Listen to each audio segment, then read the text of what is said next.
வாகை தமிழ்ச் சங்கத்திற்கும் கைலாஸ் மகளிர் கல்லூரிக்கும் என் முதற்கண் வணக்கத்தை தெரிவித்துக் கொள்கிறேன். என் பெயர் மா. ஆர்த்தி. முழுநேர முனைவர் பட்ட ஆய்வாளராக அரசு கலை மற்றும் அறிவியல் கல்லூரியில் பயின்று வருகிறேன். என் ஆய்வுக் கட்டுரையின் தலைப்பு மன்டோ சிறுகதையில் வெளிப்படும் பண்பாட்டு அதிர்வுகள். இதில் மன்டோ என்பவர் ஒரு உருது இலக்கியவாதி. இவர் 1912ஆம் ஆண்டு மே 11ஆம் தேதி சிம்ராலா தாலுகாவில் உள்ள பாப்ரௌடி கிராமத்தில் பிறந்தவர். இவருடைய கதைகள் ஒரு மக்களின் அதிர்ச்சிகரமான வாழ்வியல் திருப்பங்களை பிரதிபலிக்கிறது அப்படின்னு சொல்லலாம். ஏனென்றால் இவர் இந்தியா பாகிஸ்தான் பிரிவின் போது ஏற்பட்ட அவலங்கள் மக்களை ஒரு கட்டுப்படுத்த முடியாத நிலைக்கு கொண்டு செல்கிறது. அதை வெளிப்படையாக தன்னுடைய கதைகளில் கூறுகிறார். அந்த முடிவற்ற போரினால் எழும் பிரச்சனைகள் மக்களுடைய உளவியல் போரினால் சீர்குலைந்து வருவதால் இந்த இரு நாடுகளுக்கிடையே உள்ள கிளர்ச்சி இந்நாளில் என்னன்னா மனித மனதில் உள்ள விரட்டப்படுதல் அவர்களை ஒரு உணர்வு பூர்வமாக காட்டு பிராண்டித்தனமான ஒரு மனிதாபிமானமற்ற பாவமான செயல்களை செய்ய வழிவகுக்கிறது அப்படின்னு பார்க்கலாம். அதனால் நிகழும் இந்த கலாச்சார சீரழிவுகள் ஏற்படுகிறது. சாதத் ஹசன் மன்டோவுடைய சிறுகதை தொகுப்பில் இந்த டிட்வால் நாய், சில்லிட்டு போன சதை பிண்டம் என்ற 2 கதைகளில் உள்ள இந்த கலாச்சார அதிர்வுகளை தான் இப்போ நம்ம பார்க்க போகிறோம். இந்த மனித ஒரு தோற்றம் பெற்ற காலம் முதல் சங்ககாலம் முதல் நவீன இலக்கிய காலம் வரை அந்த நிலத்திற்கான அந்த அடையாளங்களையும் ஒரு மொழியையும் கைவிடாதவர்களாக தான் இருந்துள்ளனர் அப்படின்றத பார்க்க முடிகிறது.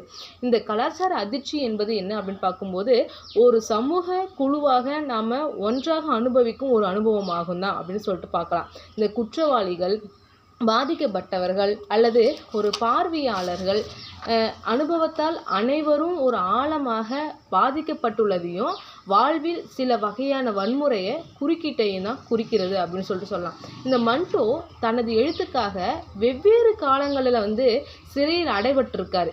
ஆனாலும் அனைத்து சோதனைகளிலும் அவர் என்ன பண்ணியிருக்காருன்னா மிகவும் மரியாதையுடன் விடுவிக்கப்பட்டிருக்காருன்னு பார்க்க முடிகிறது. இந்த பிரிவினையின் போது காந்திய கொள்கையான அகிம்சையில் அதிக கவனம் செலுத்தப்பட்டிருப்பதை காணலாம் இவருடைய படைப்புகளில். இந்த சூழலில் பிரிவினை, வன்முறை இந்தியர்களுடைய முக்கிய எழுத்துக்களில் ஒரு மாறுபாடாக கருதப்படுகிறது இந்த இலக்கியம். ஏனென்றால் இந்த 2 முரண்பட்ட கருத்துக்கள் ஒரு நாட்டிற்கு ஒன்றாக சொல்ல முடியாது.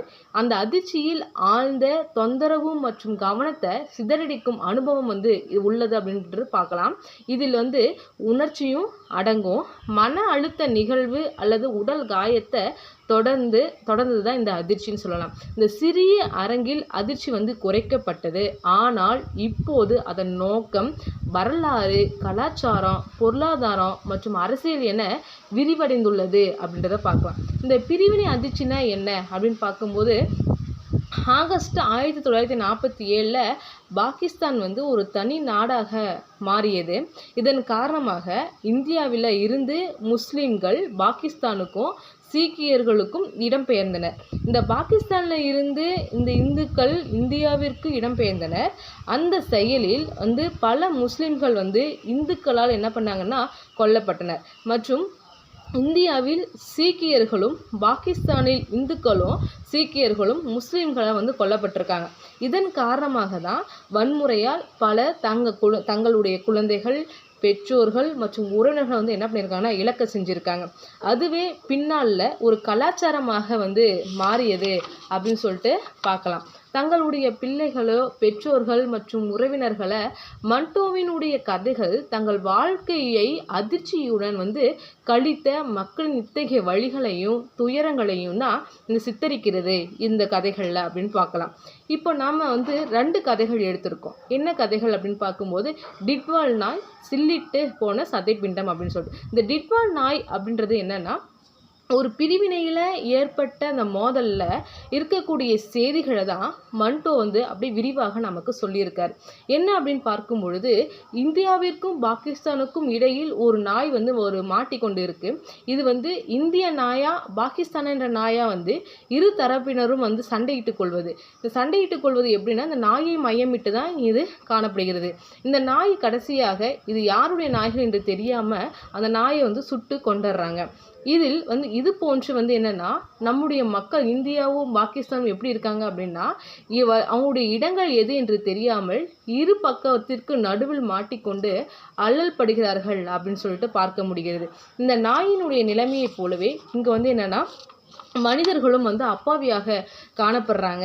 இந்த பிரிவின் போது அவங்க இரு தரப்பும் எப்படி வந்து குறிவைக்கப்படுறாங்க, அவங்க எப்படி வந்து தன்னுடைய வாழ்க்கையை வந்து வாழ்றாங்க, ஒரு நிலத்தை விட்டு இன்னொரு நிலத்திற்கு எப்படி வந்து போறாங்க, அவங்களுடைய கொடுமைகள்லாம் எப்படி எவ்வாறு வந்து கொல்லப்படுறாங்க, அந்த அதிர்ச்சியில் எப்படிலாம் வந்து இருக்காங்க அப்படின்ற செய்தியை இந்த கதைகள் மூலம் வந்து நம்ம தெரிஞ்சுக்கலாம் அப்படின்னு சொல்லிட்டு சொல்லலாம். அதுக்கப்புறமே சதைப்பிண்டம் அப்படின்ற சில்லிட்டு போன சதைப்பிண்டம் அப்படின்ற கதைகளில் என்ன அப்படி சொல்ல வராங்க அப்படின்னு பார்க்கும்போது இரு தரப்பினரும் பிரிவினால் வந்து ரொம்ப வந்து துன்பப்படுறாங்க. அதில் ஒரு பெண் வந்து இறக்கப்படுறா. இறந்த பெண்ணையும் விட்டு வைக்கல, அவங்க வந்து பாலியல் வன்கொடுமைக்கு வந்து ஆளாக்குறாங்க. ஆளாக்கும் போது அந்த பெண்ணுடைய நிலைமையையும் அவங்க கலாச்சாரங்கள் அந்த அதிர்ச்சியிலும் எவ்வாறு வந்து காணப்படுது அப்படின்றதான் இந்த கதைகள் மூலம் வந்து வெளிப்படுத்தும் போது இதில் தெரிகிறது இந்த பிரிவினின் போதும் மக்கள் வந்து எவ்வாறு துன்பப்பட்டிருக்காங்க அப்படின்றது தெரிகிறது. அதாவது மனிதன் வந்து எவ்வாறு வந்து ஒரு மிருகத்தனமான தன்மையை வந்து இந்த கலவரங்களின் போது இருந்திருக்கான் அப்படின்றத சொல்லப்படுறாங்க. சரி, இதில் வந்து என்னன்னா பிரிவினை தாங்க முடியாத அல்லது கட்டுப்படுத்த முடியாத ஒரு பிரச்சனையை தான் இது வந்து வழிவகுக்கிறது அப்படின்னு சொல்லிட்டு சொல்லலாம். அதன் மேலாதிக முடிவுகள் வந்து என்னன்னா தெரியாம மக்கள் வந்து நீண்ட காலமாக சகித்து வரும் குழப்பமான மனநிலை தான் இங்க காணப்படுது. இவங்க வந்து உளவியல் போரினால் வந்து சீர்குலைந்துள்ளது மற்றும் அம்புகள் அவர்களுடைய மனதில் வந்து காட்டு மிராண்டித்தனத்தை வந்து பணிகளை வந்து உணர்வுபூர்வமாக செய்ய அவர்களை வந்து என்னன்னா வழிநடத்துகின்றது அப்படின்னு சொல்லிட்டு பார்க்கலாம். ஒரு மனிதாபிமானமற்ற தன்மையை மற்றும் பாவம் அவர்களுடைய தங்களை வந்து மிகவும் காட்டு மிராண்டித்தனமான ஒரு உயிரினங்களாக மாற்றிக்கொண்டனர். இதிலே கலாச்சார அதிர்ச்சியின் காரணமாக தான் அவர்களால் இத்தகைய பிரச்சனைகளை வந்து என்னன்னா சமாளிக்கவே முடியவில்லை அப்படின்னு சொல்லிட்டு பார்க்கலாம். மக்களினுடைய ஒரு உண்மையான வலியையும் வேதனையையும் படம் பிடிக்க எந்த ஒரு நாட்டையும் ஆதரிக்காம உண்மை சம்பவத்தை மட்டும்தான் மன்டோ வந்து நமக்கு வெளிப்படுத்தியிருக்காரு. இந்த வாய்ப்பு கொடுத்தமைக்கு நன்றி.